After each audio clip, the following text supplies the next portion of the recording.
तो गाइस कैसे हो आप लोग। तो स्वैलो डे स्टार के नेक्स्ट इन नॉवल के एपिसोड नंबर 403 में आपका स्वागत है। तो चलिए शुरू करते हैं, लेकिन इससे पहले अगर आपने मेरे चैनल को सब्सक्राइब नहीं किया तो सब्सक्राइब करके बेल आइकन दबाना ना भूलें। तो जैसा कि हमने अभी तक पिछले एपिसोड में देख लिया कि लू फेंग और ट्रुयान वो दोनों एंसेस्टर गॉड के पास आ चुके होते हैं और वहाँ पर उन दोनों की लाइफ और डेथ इनहेरिटेंस भी होने वाली है। और अब की मर्तबा दिखाया जाता है कि लू फेंग और ट्रुयान मिलके वहाँ पे अपने लिए एक पैलेस को बनाने लगते हैं, जो कि उनके लिए एक छोटा सा मैंसन होने वाला था। और यहाँ पे लू फेंग अपने फोर्स इंटरनल वर्ल्ड के फोर्स को यूज़ करके एक मैंसन बना देता है। और ये मैंसन लू फेंग के वही एंशिएंट चाइना के जियांगनान गार्डन के जैसा होता है, जहाँ पे अर्थ के माहौल के जैसे ही वहाँ पे घर बना होता है। और ये सभी उसी रूम के बाहर में होता है। अब दिखाया जाता है कि अल्दो ये गार्डन 1 किलोमीटर स्क्वायर मीटर में बना हुआ था, लेकिन लू फेंग अपने आप को ये जानता था कि उसको अपना घर कैसा बनाना था। ये वैसा ही था जैसा कि ग्रैंड निर्वाणा के दौरान उसका घर हुआ करता था। और लू फेंग ने उसको तो पहले से ही याद किए हुए था। फिर लू फेंग वहाँ से आगे बढ़ता है और वहाँ पे लू फेंग अपने घर को बना लेता है। और अब फिर हमें ट्रुयान को दिखाया जाता है, जो कि लू फेंग के पास आता है और लू फेंग के बने हुए रेसिडेंस को देखकर तो कहते हैं कि ये तो बहुत ज़्यादा एक्स्ट्राऑर्डिनरी है। तो लू फेंग स्माइल करके ट्रुयान से कहता है कि टीचर, यहाँ पे आप लोग ये नहीं समझ सकते कि मेरी यहाँ पे गॉडली पावर का सीक्रेट क्या है। चलिए अंदर चलते। और यहाँ पे वो मजाक करता है, वो ट्रुयान को अंदर ले आता है। अब यहाँ पे ट्रुयान ने इस यूनिवर्स को बहुत ही ज़्यादा एडवेंचर किया था। उन्होंने यहाँ पे काउंटलेस आर्किटेक्चर को देख लिया था इस बोहोनिया आइलैंड पर भी, लेकिन फिर भी यहाँ पे जो लू फेंग का आर्किटेक्ट बना हुआ था मैंसन, वो बहुत ही अच्छा लग रहा था। यहाँ तक कि ट्रुयान एम्पर ने भी ऐसा कुछ पहले नहीं देखा था। अब ट्रुयान एम्पर तो सरप्राइज भी होते हैं और वहाँ पे लू फेंग के बना स्टोन ब्रिज से पास होके कहते हैं कि ये तो बहुत ही इनक्रेडिबल है और ये बहुत भी बड़ा है। यहाँ पर तो हर एक एंगल में अलग अलग सीन बने हुए हैं। तो लू फेंग स्माइल करते हुए कहता है कि हाँ, मैंने ये सब चीज़ किया हुआ है और ये सब मैंने एक यूनिक विजुअल गाइड के लिए करके किया है। तो ये सुनकर ट्रुयान उससे कहते हैं कि क्या तुम मेरे लिए भी एक बना सकते हो। तो ये सुनकर लू फेंग वहाँ पे कहता है कि आखिरकार मैं कैसे बना सकता हूँ, और जबकि आपने मुझसे पहले ही पूछ लिया है तो मैं ऐसे ज़रूर करूँगा। लू फेंग और ट्रुयान उसी के बोहोनिया आइलैंड के स्क्वायर में ओनर के पास जाते हैं और वो लोग वहाँ से निकल जाते हैं। अब जैसे ही वो लोग उस स्प्रिंग के पास जाते हैं वो कम्प्लीटली डिसअपियर हो जाते हैं। वहाँ पे जाने के बाद वहाँ का सीन भी कम्प्लीटली चेंज हो जाता है और लू फेंग को एक टेरिफाइंग फोर्स का महसूस हो रहा होता है। अब दिखाया जाता है कि वो फोर्स यहाँ पे आइस सेल से भी ज़्यादा स्ट्रॉन्ग था और ऐसा लग रहा था कि लू फेंग के आगे कई सारे न्यूट्रॉन स्टार्स को रखे गए हैं, जो कि लू फेंग के सोल्स को खींच रहे हैं। अब यहाँ पे हमें दिखाया जा सकता है कि वहाँ पर एक ब्लैक मिस्ट का हॉलो सराउंड किए हुए था और वहाँ पे एक पावरफुल बंदा बैठा हुआ था और वो एक वुल्फ हेडेड बंदा होता है। अब यहाँ पे जो वेयर वुल्फ होता है वो लू फेंग और ट्रुयान एम्पर की तरफ देखकर हंसते हुए कहता है कि तुम जरूर ब्लेड रिवर एम्पर होगे और तुम ट्रुयान होगे, मुझे पता था कि तुम दोनों यहाँ पे जरूर आओगे। तो यहाँ पे मैं ट्रुयान एम्पर को दिखाया जाता है, जो कि उस वेयरवुल्फ को देखकर कहता है, जी फेंग नाट, आपको मैं ग्रीट करता हूँ। अब लू फेंग भी उनको ग्रीट करता है। फिर यहाँ पे ट्रुयान अपने स्टूडेंट से बात करने लगते हैं माइंड में और वो बताते हैं, स्टूडेंट जी फेंग नाइट यहाँ के हमारे ह्यूमन रेस के 7 स्टार ओवरलॉर्ड्स में से एक है और वो यहाँ पे हेवन एरोजन पैलेस के मास्टर के बराबर हैं। और यहाँ पे र्यूमर ये भी है कि इन्होंने यहाँ के डिफाइड जनरल्स के कंप्लीट इनहेरिटेंस को भी रिसीव किया है। तो ये सुनकर लू फेंग भी हैरान हो जाता है कि क्या इन्होंने कंप्लीट इनहेरिटेंस का पूरा र्यूमर पूरा कंप्लीट किया है। यहाँ पे हमें जी फेंग नाइट को दिखाया जाता है, जो कि दोनों की तरफ देखकर स्माइल करते हुए कहते हैं कि ये हमारे एंसेस्ट्रल गॉड स्कूल का लैंड ऑफ इनहेरिटेंस है और नेचुरली यहाँ पर एक पावरफुल फोर्स मौजूद है जिसके कारण किसी की भी सोल सप्रेस हो जाती है उसकी गॉडली बॉडीज में। और क्रिएचर जो कि यहाँ पे एम्पर लेवल से कम पावरफुल होते हैं वो यहाँ पे सिर्फ अनडाइंग टोकन्स के द्वारा ही आ सकते हैं और वहाँ पर जिसके पास ग्रेट टैलेंट होता है वही सिर्फ आ सकते हैं और वो कहते हैं कि क्या तुम यहाँ पे उन ब्लैक मिस्ट को देख सकते हो जो हमारे चारों तरफ है। तो यहाँ पे लू फेंग और ट्रुयान भी हामी भरते हैं और वहाँ पे सच में एक स्ट्रेन डिस्ट्रिक्ट मौजूद होता है। उनकी गॉडली पावर भी उनको डिटेक्ट नहीं कर पा रही थी कि आखिरकार ये ब्लैक मिस्ट है क्या चीज़। अब नाइट कहता है कि चलो उस ब्लैक मिस्ट में जाओ और तुम्हें वहाँ पे अपनी इनहेरिटेंस मिलेगी, अब तुम दोनों यहाँ से सेपरेट हो जाओ। तो दोनों यहाँ पे जवाब देते हैं और दोनों अलग अलग डायरेक्शन में फ्लाई कर जाते हैं। लू फेंग वहाँ पे सेकेंड ब्लैक मिस्ट की तरफ जाता है और वहाँ पर जाते हैं लू फेंग को अपनी बॉडी पर प्रेशर फील होने लगता है।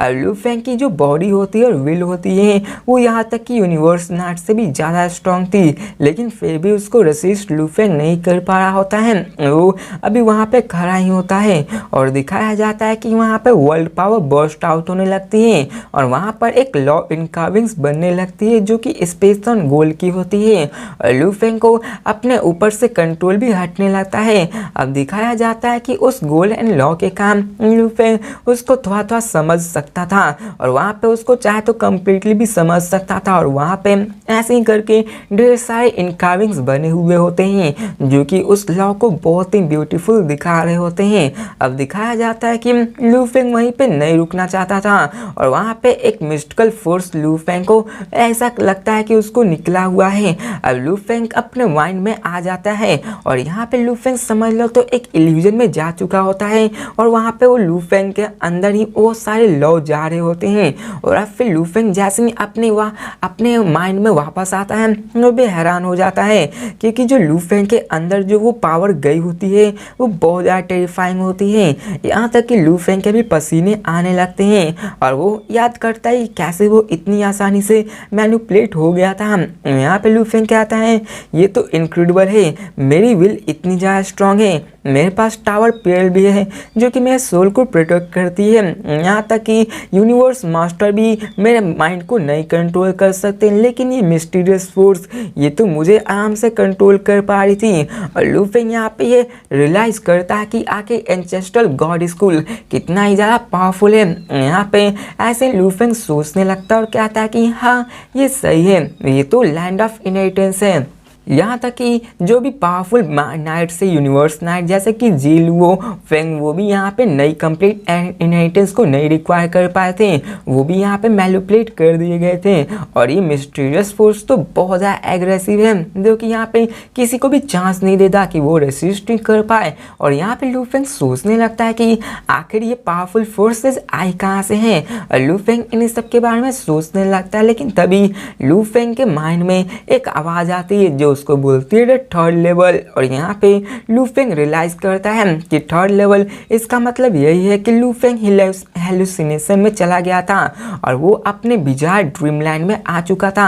अब यहाँ पे दिखाया जाता है लू फेंग के ड्रीमलैंड में जहाँ पे लू फेंग को कई सारे मिस्टिकल और interesting secret part of beast God को दिखाए जा रहे थे और वहाँ पे लू फेंग यहाँ पे सभी स्पेस लॉ और गोल्ड लॉ को मर्ज होते हुए देख सकता था जो कि बहुत ही डिटेल वे में लिखा हुआ था और ये सभी लू फेंग के ब्रेन में जाने लगते हैं और लू फेंग उन सबको अच्छे से देख रहा होता है। और लू फेंग जो इस तरह से पढ़ रहा होता है वो उस समय की बात है जब लू फेंग 52 केओस टैबलेट्स को पढ़ रहा होता है, उससे भी ज़्यादा इफेक्टिव होता है। अब इसी के साथ थोड़े लंबे टाइम बाद वो फोर्स बाहर निकल जाता है और लू फेंग अपने ड्रीम लैंड से भी बाहर निकल जाता है और हमें लू फेंग को दिखाया जाता है जो कहता है कि ये मेरे इमेजिनेशन से भी पार था, मैंने कभी भी ये सोचा नहीं था कि ये इतना होगा, मैं आशा करता हूँ कि मैं इसको और सीख जाऊँ। और वो कहता है कि मैंने आई सेल में लगभग 2000 सालों तक खुद को ट्रेन किया, मैं बेयरली नॉनसेंस 7 फॉर्म्स के थर्ड चैप्टर को सीख पाया, लेकिन अभी के मर्तबा मैं सिर्फ थोड़े ही समय में इसको कंप्लीट कर पाया। मैं यहाँ पे ऐसा फील कर पा रहा हूँ कि मैं एक्चुअली थर्ड चैप्टर को कम्प्लीटली फुली तरह से समझ गया हूँ, लेकिन अगर मुझे थोड़ा और टाइम मिलता तो मैं इसको कंप्लीट कम्प्लीटली समझ जाता और वो सोचता है कि मैं इसका सिर्फ अभी आधा ही समझा हूँ, मुझे थोड़ा और टाइम देना होगा। लू फेंग थोड़ा सा एंजियस होता है, लेकिन वो एक बहुत लंबी अरसे बाद लू फेंग को ऐसा फील हो रहा था और ये एक सपने के जैसा था, लेकिन लू फेंग इसके सिर्फ स्मॉल पोर्शन को याद कर पा रहा होता है। और लू फेंग को अभी तक ऐसा कभी भी महसूस नहीं हुआ था। वहाँ पे हमें दिखाया जाता है नाइट को, जो कि लू फेंग से कहता है कि वहाँ पे बस खड़े मत रहो। अब लू फेंग और ट्रुयान दोनों वहाँ पे हैप्पी होते हैं और दोनों भी सरप्राइज हो जाते हैं। अब यहाँ पे ट्रुयान के साथ भी ऐसा ही हुआ होगा। अब नाइट कहता है कि ये लैंड ऑफ इनहेरिटेंस यहाँ पे यूनिवर्स के साथ ही बॉर्न हुआ है और यहाँ इसके अंदर कई सारे वंडर्स छिपे हुए हैं और ये हमारी एंसेस्टर गॉड स्कूल का सबसे इम्पोर्टेंट पैलेस है और हर दफ़ा यहाँ पे तुम्हें कुछ न कुछ सीखने को मिल ही जाएगा। और यहाँ पे बीस्ट गॉड इनहेरिटेंस के 7 लेवल्स हैं और अगर तुम इसके फर्स्ट 2 लेवल्स को कंप्लीट कर पाओगे तो तुम आराम से 3rd लेवल के इनहेरिटेंस को करते जाओगे, ऐसे ही आगे बढ़ते जाओगे 3rd से 4th से 5th। और यहाँ पे वो उन सब से पूछते हैं लू फेंग और ट्रुयान से कि आखिर तुम दोनों में क्या है, तुम दोनों किस लेवल में पहुँच गए हो। तो हमें लू फेंग को दिखाया जाता है जो कहता है कि मैं 3rd लेवल में हूँ और मैं यहाँ पे बहुत कुछ सीखा हूँ। अब ट्रुयान एम्पर भी कहते हैं कि मैं 4th लेवल में हूँ और मुझे ऐसा महसूस हो रहा है कि मैं यहाँ पे ब्रेक थ्रू कर सकता हूँ। अब यहाँ पे जी फेंग नाइट ट्रुयान की तरफ सरप्राइज होते हुए देखकर कहते हैं कि क्या तुम ब्रेक थ्रू कर सकते हो। अब यहाँ पे लू फेंग भी बहुत ज़्यादा एक्साइटेड हो जाता है और कहता है कि टीचर आप तो। अब यहाँ पे लू फेंग को पता था कि लू फेंग की टीचर यहाँ पे बहुत ही लंबे अरसे पहले यहाँ पे अटके हुए हैं। लो उनके पास बीस्ट गॉड इनहेरिटेंस उनके लिए एक ह्यूज अपॉर्चुनिटी थी, लेकिन फिर भी इसमें नहीं कहा जा सकता है कि कोई बंदा इसमें सक्सीड होगा ही। लेकिन यहाँ पे उन्हें अभी ऐसा महसूस हो रहा था कि वो ब्रेक थ्रू कर सकते हैं। अब ट्रुयान एम्पर भी थ्रिल होते हैं और वो भी इस लम्हे का बहुत ही लंबे अरसे से इंतज़ार कर रहे थे और वो यहाँ पे अपने फैमिलीज में भी सबसे पहले पावरफुल इंसान थे। लेकिन यहाँ पे इतने लंबे अरसे गुजरने के बाद उनकी फैमिली भी ओल्ड होती गई और यहाँ पे उनका होम टाउन भी बहुत आगे निकल गया। अब इतने इराज के बाद भी उन्हें अपने होम टाउन की फिक्र नहीं करनी पड़ती, क्योंकि वहाँ पे बहुत ही पावरफुल बंदे पहले से ही आ चुके होते हैं। वो यहाँ पे केओस सिटी में रह के अपने आप को एक सेंस ऑफ एकम्प्लिशमेंट कर रहे थे कि वो कैसे ब्रेक थ्रू कर सकते हैं। देखा जाए तो बीस्ट गॉड इनहेरिटेंस भी एक बिगेस्ट अपॉर्चुनिटी थी और इसमें भी सक्सेस गारंटी नहीं थी। अब ट्रुयान एम्पर हंसते हुए कहते हैं कि ऐसा लगता है कि मेरे पास कई सारे इंस्पिरेशन है और मैं ये भी नहीं जानता कि आखिर मैं कब आगे बढ़ सकता हूँ। तो यहाँ पे जी फेंग नाइट स्माइल करते हुए कहते हैं कि तुम्हें बस फीलिंग आ रही है ना, ये फीलिंग ही काफ़ी है, यहाँ पे तुम्हें चिंता करने की कोई ज़रूरत नहीं है। जबकि तुम्हारे पास इंस्पिरेशन है तो तुम वापस जाओ, आगे स्टडी करो, तुम्हें बीस्ट गॉड पार्ट को भी स्टडी करना होगा और यहाँ पे तुम्हें मेरे इनहेरिटेंस इंस्ट्रक्शन को सुनना पड़ेगा जो कि तुम्हें भी उस इनहेरिटेंस के दौरान मिलना होगा। अब लू फेंग भी यहाँ पे वो सारी चीज़ें सुन रहा होता है और लू फेंग भी इन सारी चीज़ों को रिमेंबर करने लगता है। अब जी फेंग नाइट उससे कहता है कि यहाँ पर एक स्मॉल ट्रिक मौजूद है और वो कहता है कि इनहेरिटेंस के दरमियान यहाँ पे ब्लेड रिवर एम्पर जो तुमने 3rd लेवल को लिया था तो यहाँ पे वो मैं उसे देख रहा था, लेकिन देखा जाए तो ये तुम्हारे ओरिजिनल प्रोग्रेस पे भी डिपेंड करता है और यहाँ पे तुम्हें बहुत चीज़ें यादें नहीं रहती, मतलब कि तुम बहुत चीज़ें पढ़ लेते हो लेकिन फिर भी तुम्हें थोड़ा सा याद होता है। और लू फेंग के साथ भी ऐसा ही होता है। वो कहते हैं कि अगर तुम्हें यहाँ पे करना है तो तुम्हें अपने आप को और भी ज़्यादा ट्रेन करना होगा और तुम्हें अपने उस मूवमेंट को सीज करना होगा ताकि तुम उस बीस्ट गॉड के पार्ट को स्टडी कर सको। तो ये सुनकर लू फेंग और ट्रुयान उनके साथ ग्रेटिट्यूड से कहते हैं कि जी फेंग नाइट आपका शुक्रिया। अब जी फेंग नाइट लू फेंग की तरफ देखकर कहते हैं कि अल्सो क्या ये ग्रेट इनहेरिटेंस है, मैं ये देखकर बता सकता हूँ तुम्हारे फेशियल एक्सप्रेशन के। और वो कहता है कि तुम्हें ये लगता होगा कि यहाँ पर तुम इसको बार बार कर सकते हो और ये तुम्हारे लिए बहुत ही फायदेमंद है, लेकिन सिर्फ ये एक इल्यूजन है। तो ये सुनकर लू फेंग और ट्रुयान पूरी तरह से हैरान हो जाते हैं कि क्या आखिरकार ये सब इल्यूजन कैसे हो सकता है। तो जी फेंग नाइट उससे कहते हैं कि तुम्हें क्या लगता है, तुमने यहाँ पे देखा होगा कि तुम्हारे प्रीवियस ट्रेनिंग में तुम्हें इन सब चीज़ों को समझने में बहुत ही मुश्किलों का सामना करना पड़ रहा होगा, लेकिन जब तुम उस मुश्किलों से सामना होता है तो तुम उसमें एक्चुअली अपनी इफ़र्ट को डालते हो, उसमें कोशिश करते हो कि तुम उन प्रॉब्लम्स को समझकर उनके सॉल्यूशन को निकाल सको। और इसी कारण तुम यहाँ पे इनहेरिटेंस में सडनली इनलाइटमेंट हो गए। और तुम्हें लगता होगा कि इनहेरिटेंस ही तुम्हारे लिए काफ़ी है, लेकिन ये तुमसे बहुत ही ज़्यादा दूर है, क्योंकि असल में जो तुम इतनी बार सक्सेस हो के फेलियर में गए हुए हो, उन्हीं फेलियर्स में से ये सारी निकाल के तुम्हें सक्सेस प्रोवाइड करती है। मतलब ये वही कहावत हो गई कि आप किसी ईंटे पे 14 बार क्यों नहीं यहाँ पे मारो, हैमर मारो, लेकिन अगर वो 15 बार में टूटता है तो इसका मतलब ये नहीं कि आपके पहले 14 बार स्ट्राइक किए हुए वो बेकार हो जाते हैं। उनमें भी वो पावर होती है। आप भले ही 14 बार फेल हो गए हैं, लेकिन आप 15 बार इसलिए सक्सेस हो पाए क्योंकि पहले आपने 14 बार स्ट्राइक करके उसको वीक कर दिया था। और यहाँ पे उनके कहने का यही मतलब होता है। लू फेंग और ट्रुयान इन बातों को समझ जाते हैं कि आखिर वो क्या कहना चाहते हैं, और यहाँ पर वो इन सब के बारे में सोचने लगा। यहाँ पे लू फेंग उनसे पूछता है कि आखिरकार हम अपने इनहेरिटेंस के लिए फिर से कब यहाँ पे आ सकते हैं। तो यहाँ पे जी फेंग नाइट उससे कहते हैं कि यहाँ पर 20 गॉड इनहेरिटेंस के 7 लेवल्स मौजूद हैं, और यहाँ पे तुम्हें हमेशा एक बार फ्री इंस्ट्रक्शन हर एक लेवल में मिलेगा। और जब तुम यहाँ पे सेकंड लेवल को कंप्लीट करोगे तो तुम्हें यहाँ पे थर्ड लेवल के भी इनहेरिटेंस को मिलेगा, और जब तुम थर्ड को कंप्लीट करोगे तो फोर्थ, और ऐसे ही आगे बढ़ता जाएगा। मतलब ये हुआ कि यहाँ पे तुम अभी कोई भी फ्री थर्ड लेवल को नहीं ले सकते हो। अब यहाँ पे लू फेंग उससे पूछता है कि फ्री मतलब ये हुआ कि मुझे उसके लिए कोई कीमत अदा करनी पड़ेगी, और यहाँ पे अगर लू फेंग को किसी ट्रेजर का भी ट्रेड करना होगा सिर्फ एक इनहेरिटेंस के लिए। तो अब यहाँ पे ट्रुयान उससे कहते हैं कि आखिर प्राइस क्या है, क्या कोई ट्रेजर है। तो जी फेंग नाइट उससे कहते हैं कि क्या तुम्हें सच में लगता है कि यहाँ पे हमारे एंसेस्ट्रल गॉड स्कूल यहाँ पे ट्रेजर की कदर करते होंगे। यहाँ पे तुम्हें सिर्फ एक ही है कि तुम्हें अपने वर्ल्ड में ग्लोरी लाना होगा। तो ये सुनकर लू फेंग और ट्रुयान यहाँ पे याद करने लगते हैं कि यहाँ वर्ल्ड ऑफ ग्लोरी। और यहाँ पे जी फेंग नाइट कहते हैं कि तुम्हें पता होना चाहिए कि जब एक यहाँ पे एंटर करता है तो तुम्हें यहाँ पे एक्स्ट्रा केयरफुल होना चाहिए। और जी फेंग नाइट लू फेंग और ट्रुयान से कहते हैं कि मैं तुम दोनों को 2 रूल समझाता हूँ कि एक तो ये है कि यहाँ पे 5 कलर अरोरा लेक में किसी को भी मारना यहाँ पे लाजमी नहीं है, और अगर तुमने ऐसा किया तो तुम पे सब लोग अटैक कर देंगे। दूसरा ये कि यहाँ पे हर एक बुहिना आइलैंड्स में सबके हायर के अलग अलग पैलेसेस हैं, और यहाँ पे तुम्हारा जो पैलेस है वो सिर्फ तुम्हें और तुम्हें ही बिलोंग करेगा। कोई बंदा उसमें नहीं जा सकता है, तुम भी किसी और की जगह में नहीं जा सकते हो। और इन दोनों को रूल्स को तुम्हें याद रखना होगा। अब जाओ यहाँ से, ये पोर्टल तुम्हारे पीछे ही खुला है।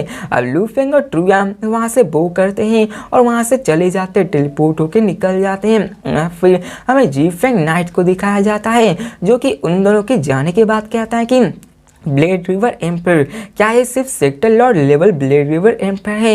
ये तो बहुत ही इनक्रेडिबल है कि वो सेक्टर लॉर्ड लेवल में ही रह के एक थर्ड लेवल में आ चुका है। हमें सीन चेंज कर बोनिया आइलैंड का सीन दिखाया जाता है, जहाँ पे लू फेंग और ट्रुयान यहाँ पे वाटर कर्टन से और से फ्लाई करके अपने पैलेस के बैक में आ जाते हैं। यहाँ पे हमें दिखाया जाता है ट्रुयान एम्पर को, जो कि लू फेंग से कहते हैं स्टूडेंट, यहाँ पे मेरे पास कई सारे इंस्पिरेशन थे जहाँ पे मैं एक्चुअली ब्रेक थ्रू कर सकता हूँ। अगर मैं ऐसा किया तो यहाँ पे तुम सारे क्रेडिट्स को डिजर्व करते हो।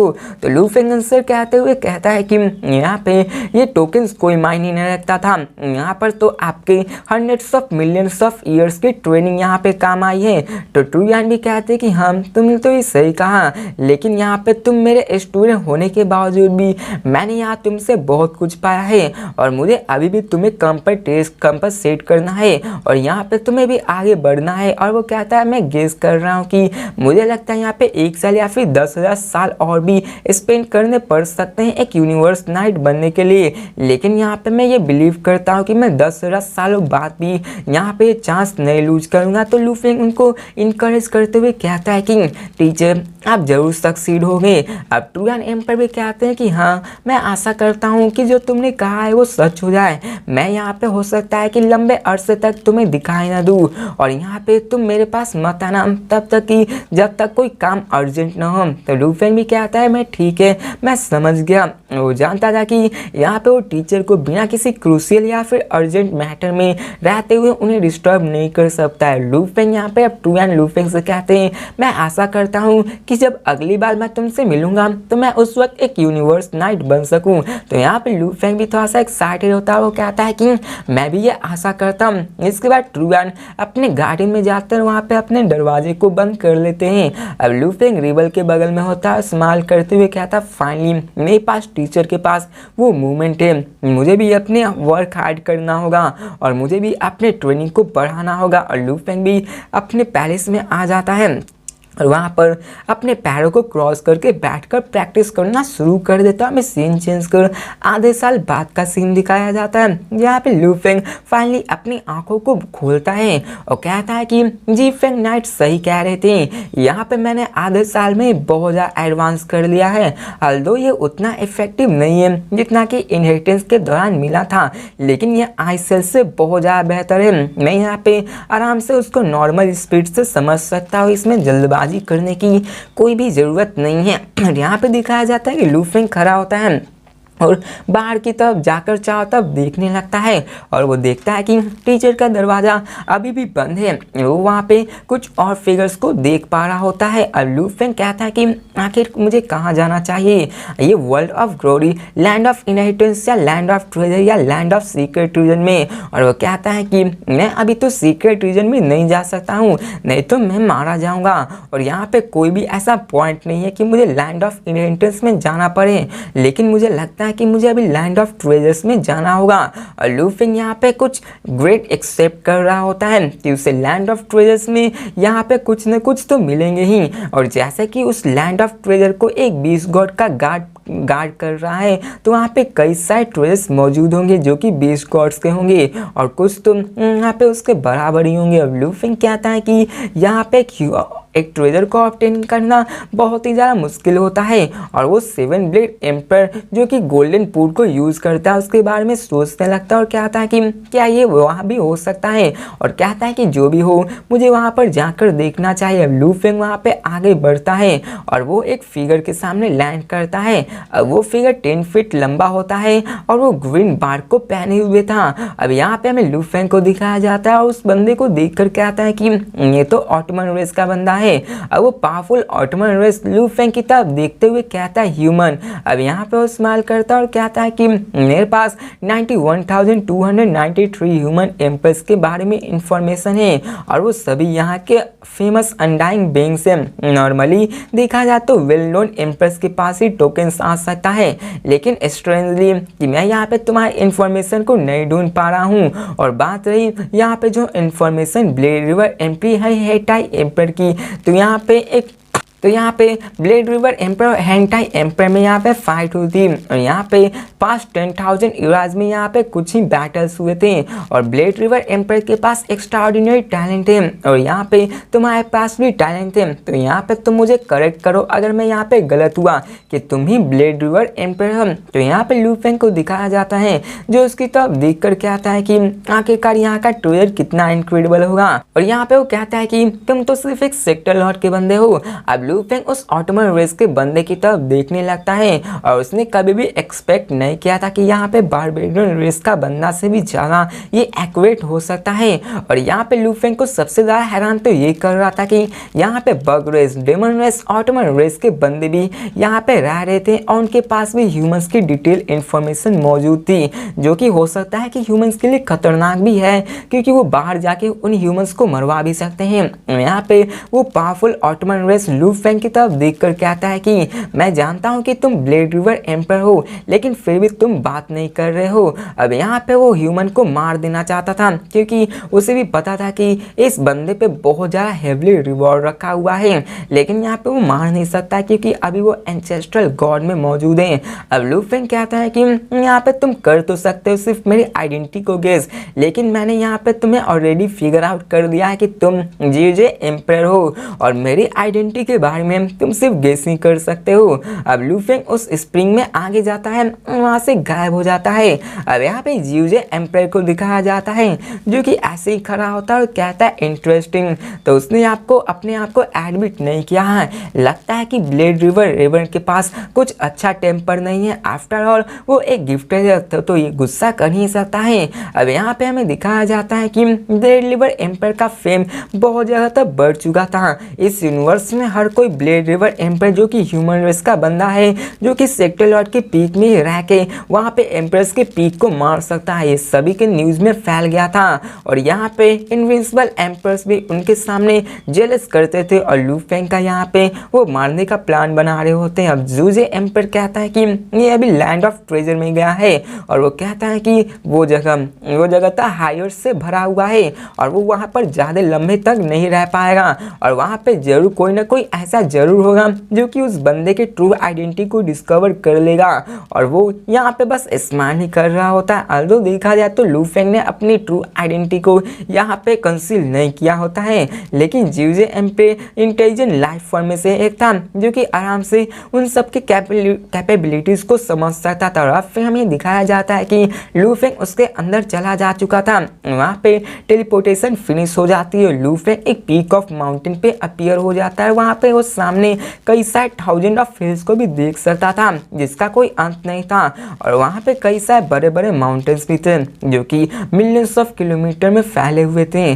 और वहाँ पे कई सारे इमर्लेड जेट्स और कई सारे डार्क और लाइट्स मेटेरियल्स भी मौजूद होते हैं। लू फेंग सामने की तरफ देखता है जो कि अपेरेंटली उस 5 कलर अरोरा रैक के जैसा ही होता है। लू फेंग सोचते हुए कहता है कि ये ट्रेजर ऑफ लैंड बहुत ही फ्लडेड और वैल्यूबल से भरा हुआ है। एंसेस्ट्रल गॉड इन सबको अच्छे से सिक्योर करना होगा, नहीं तो हो सकता है कि ये बाहर के सुप्रीम बैंक्स के द्वारा चोरी कर लिया जाएगा।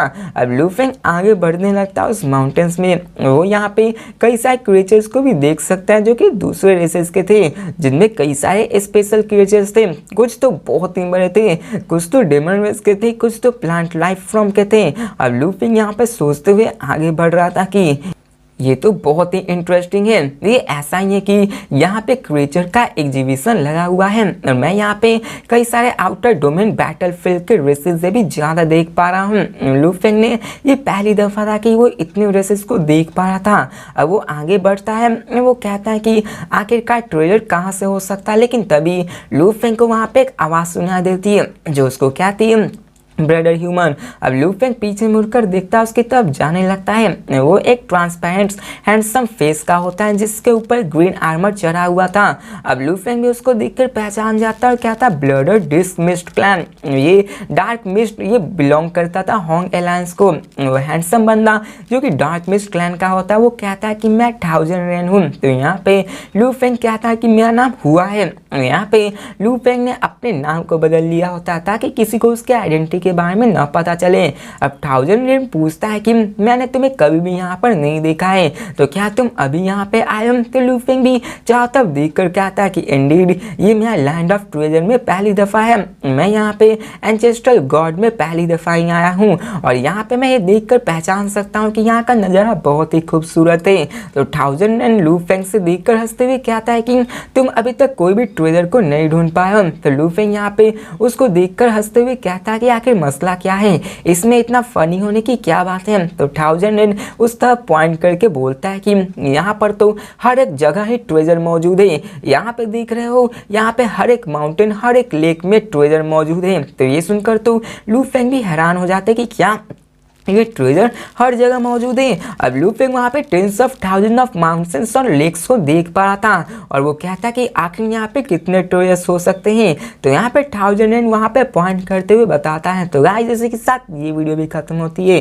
तो मिलते हैं नेक्स्ट वीडियो में और देखते हैं कि आखिर लू फेंग वहाँ पे कितने ट्रेजर्स को कलेक्ट कर पाता है और लू फेंग को वहाँ पे कौन कौन से वैल्यूबल आइटम्स मिलने वाले हैं। तो मिलते हैं नेक्स्ट वीडियो में, तब तक के लिए बाय।